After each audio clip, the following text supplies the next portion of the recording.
नायक बाकी सबको नाम हो दुश्मन अगाडि परे रा सत्य हो। नमस्कार साथीहरु, स्वागत छ तपाईलाई रिभ्यू विमल युट्युब च्यानलमा। आज हामी विराज भट्टको बहुप्रतीक्षित फिल्म राम नाम सत्यको टिजर रिभ्यू गर्न गइरहेका छौं, जुन भिडियो एकदम धमाकेदार अनि मजेदार हुनेछ। आउनुहोस् ढिला नगरी सुरु गरौं। टिजर सुरु हुन साथ विराज भट्टको आवाज सुन्न सकिन्छ। मृत्युलाई सारथी ठान्ने म पहिलो पटक डराए जब आफ्नै आँखा अगाडि आफ्ना मान्छेहरु गुमाए। यो डायलग र त्यसमा बज्ने दमदार ब्याकग्राउन्ड म्युजिकले टिजरलाई धेरै स्ट्रङ अथवा पावरफुल बनाएको छ।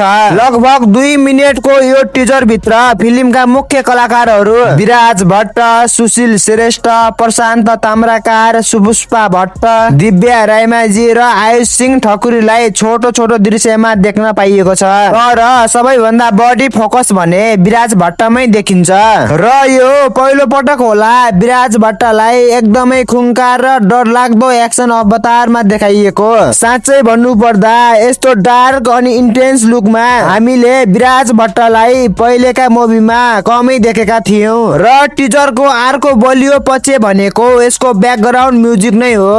एक्सन सीन सँगै बज्ने त्यो पावरफुल म्युजिकले टिजरलाई अझै सिनेम्याटिक र एक्साइटिङ बनाएको छ। आज भन्दा केही दिन अगाडि सार्वजनिक भएका पोस्टरहरूले दर्शकलाई त्यति प्रभावित गर्न नसके पनि यो टिजरले भने धेरैलाई फिल्म प्रति फेरि उत्साहित बनाउने देखिन्छ। र सबैभन्दा ठूलो प्रश्न भनेको यो मुभीले नेपाली एक्सन सिनेमालाई फेरि नयाँ उचाइमा लैजान सक्छ कि सक्दैन भन्ने कुरा फिल्म रिलिज भएपछि मात्र थाहा हुनेछ। र मेरो व्यक्तिगत ओपिनियन भन्नुपर्दा राम नाम सत्यको टिजर अपेक्षा भन्दा राम्रो देखिएको छ।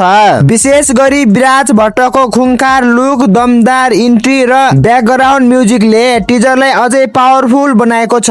पहिले सार्वजनिक भएका पोस्टरहरूले त्यति ठूलो एक्साइटमेन्ट नदिए पनि यो टिजरले भने फिल्म प्रति आशा बढाएको छ। यदि फिल्मले यही लेभलको एक्सन र स्टोरी मेन्टेन गर्न सक्ने हो भने राम नाम सत्य नेपाली एक्सन मुभीका लागि एकदमै राम्रो कमब्याक हुन सक्छ।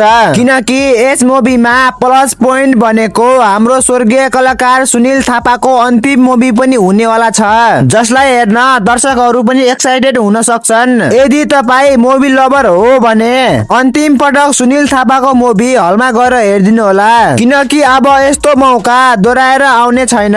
र तपाईलाई राम नाम सत्यको टिजर कस्तो लाग्यो त कृपया आफ्नो विचार कमेन्टमा लेख्न नभुल्नु होला र साथै भिडियो मन परेमा लाइक अनि सब्स्क्राइब गरिदिन नभुल्नु होला। Thank you.